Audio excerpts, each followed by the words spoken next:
To whoever this may impact, sometimes our lives have to be completely shaken up, changed, and rearranged to relocate us where we're really meant to be. Sometimes, change feels like loss, transformation is scary, and sometimes, to discover the best versions of ourselves, we must let go of absolutely everything that's holding us down. Welcome to I Missed Me, your new safe space. I'm excited to form a part of your healing journey.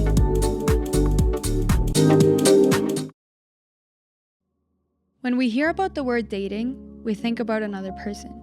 We think about going out to dinner, texting, calling, and we worry about whether we're going to be treated right. We're trying to figure out if that next person we date is our person. However, what we often don't think about is dating ourselves first, understanding what we actually like so that we then are able to filter out whoever decides to walk into our lives. You set the bar of how others treat you. The way you care about yourself teaches people what you expect and deserve in relationships. If you treat yourself with love, patience, and kindness, that becomes the standard. But if you're always neglecting your needs, waiting for someone else to make you feel special, or settling for the bare minimum, that will be the energy that you attract. Your first dating yourself mission is to set the bar. Stop waiting for someone else to plan the perfect day or buy you flowers. Do it for yourself. When you show up for you, you're not just raising your standards. You're proving to yourself that you are worth it. When you start treating yourself right, you'll stop being impressed by the bare minimum. When you date yourself, you set a new standard for what good treatment looks like. Take yourself out for a nice dinner. Buy yourself the little things you've been waiting for. Write yourself a love letter. You'll notice something magical starts to happen. Suddenly, that 1 a.m. text asking if you're up starts feeling exciting. You've already shown yourself that you deserve so much more than that. That disrespect doesn't impress you anymore. When you treat yourself with importance, bare minimum effort from others won't even catch your attention anymore, which also means you're no longer dependent on anyone else to feel good, loved, or worthy. You're already doing it yourself. Sometimes, we chase relationships because we're trying to fill a void. Maybe it's loneliness, boredom, or maybe it's insecurity. But the truth is that no one else can fill those holes for you. That is your job. When you date yourself, you will start to notice where those empty spaces are. And instead of looking for someone to patch them up, you can start filling them yourself with self-care, hobbies, passions, and purpose. Start asking yourself, what do I need and I've been waiting for someone else to give me? Is it validation, comfort, attention? And then find ways to give it to yourself. Once you start feeling those holes, relationships stop being about need and start being about want. And that are the healthiest relationships to have. Besties, you don't need a +1 to have fun. One of the most freeing things I've learned is that being alone doesn't mean being lonely. It means you have the freedom to do exactly what you want, when you want, without compromise. Take yourself to a movie, go on a hike, sit at a coffee shop and read a book. When you realize how much fun you can have alone, being by yourself stops feeling like a punishment and starts feeling like a gift. Sometimes, we think that we want a relationship, but what we actually want is just something to do. If you're constantly craving a partner to fill your time, it might be a sign that you're not giving yourself enough to do. Start exploring your interests. Take up that hobby you've been curious about. Join a class, volunteer, travel, do things that excite you. When your life is full of things that bring you joy and fulfillment, you realize that you don't need a relationship to feel whole. And if and when you do meet someone, they'll be adding to a life that's already amazing, not feeling an empty one. Pick a day this week and take yourself out. Dress up if you want to, pick up a place you've been dying to try, make it an experience. Go to that restaurant, museum, concert. Make yourself feel special because you are special. When you date yourself, you're showing to yourself that you are worth the effort. You're no longer waiting for someone else to sweep you up your feet because you're doing it for yourself already. It is one of the most empowering feelings in the world. Dating yourself isn't just a cute concept. It is a transformative practice.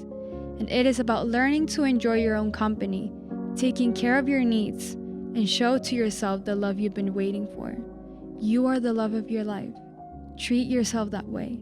Set the bar high, fill your own cup, and create a life so full of joyful that any relationship you enter is simply the cherry on top, not the whole cake. When you date yourself, you don't just learn about who you are, but you fall in love with who you are. You become your own best company, your biggest cheerleader, and your own source of happiness. It changes everything. Just like in any relationship, you've got to make time for yourself. Block out time in your schedule, just for you. Whether it's an hour in the morning, an afternoon, or a whole day, it is your chance to focus on you and only you. Ask yourself, what do I feel like doing today? What would make me happy right now? Maybe it's cooking a meal, dancing around, or simply watching your favorite show. It doesn't matter what it is, as long as it's something that feels good to you. The point is to treat this time as sacred. No distractions, no apologies, just you. Think about this. When you're dating someone, you celebrate their wins, big or small. So why not do that for yourself? Got through a tough work week? Celebrate with a relaxing night at home. Hit a personal goal? Treat yourself to something you've been eyeing. Even small wins, like finally organizing that drawer, deserve recognition. Celebrating yourself reminds you that your efforts, your growth, and your accomplishments matter. And the more you celebrate, the more you will start to see how amazing you are. Dating yourself also means being there for yourself when things don't go as planned. It is about learning how to self-soothe when you're upset, disappointed, or heartbroken. Instead of reaching for someone else to make you feel better, ask yourself, what do I need right now to feel comforted? Maybe it's journaling to process your emotions, taking a long walk to clear your head, or simply sitting with your feelings and allowing them to pass. Dating yourself is investing in your growth. In a healthy relationship, you want to grow together. The same applies to you, except it's all about your personal growth. Start by asking, what areas of my life could use some love and attention right now? And then take steps to invest in those areas. Sign up for a class, read books that inspire you, or set new goals and work towards them. Growing as a person not only enriches your life, but also strengthens your relationship with yourself. You're showing to yourself that you are worth the effort, the time, and the energy. Dating yourself means protecting your peace. It is about setting boundaries and sticking to them. Boundaries are a form of self-respect. They help you create space for the things and people that truly matter. When you enforce your boundaries, you're telling yourself, I am worth protecting and my peace is priceless. Society has conditioned us to think that being alone is something to avoid. But when you start dating yourself, you realize that being alone is beautiful. Alone time is when you recharge, reflect, and reconnect with yourself. It is when you can fully be present without having to meet anyone else's needs or expectations. It is when you rediscover what truly makes you happy. So instead of thinking of alone time as something to feel or escape, think of it as a date with the most important person in your life, yourself. When you start dating yourself, you don't just transform your relationship with yourself, but you transform all of your relationships. When you know how to make yourself happy, you stop looking for others to do it for you. That means you're not entering relationships from a place of neediness or lack, but from a place of abundance and true love.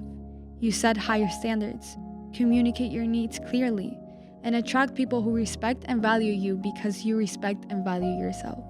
It is a ripple effect that starts with you and flows into every corner of your life. So besties, here's your homework. Pick a day this week and take yourself out on a date. Go somewhere you love or try something new. Make it special because you are special. Remember, dating yourself isn't a one-time thing. It is a lifelong relationship, and it is about consistently showing up for yourself, loving yourself, and prioritizing your happiness. You are the love of your life. Treat yourself like it. And as you do, you'll find that the glow, the confidence, and the joy you're seeking have been inside you all along. With love, Mafe. Besties, if you enjoyed today's episode, make sure to share with anyone that might need to listen. Don't forget that we have a membership where as soon as you sign up, you will receive an I Missed Me hoodie. Plus, you have access to an exclusive episode every single month, printable activities, meditations, monthly challenges, PDF guides, and behind the scenes content. Don't forget to follow I Missed Me on social media, I Missed Me Podcast on Instagram and TikTok, and subscribe to I Missed Me's YouTube channel, I Missed Me Podcast. I will see you guys on our next episode.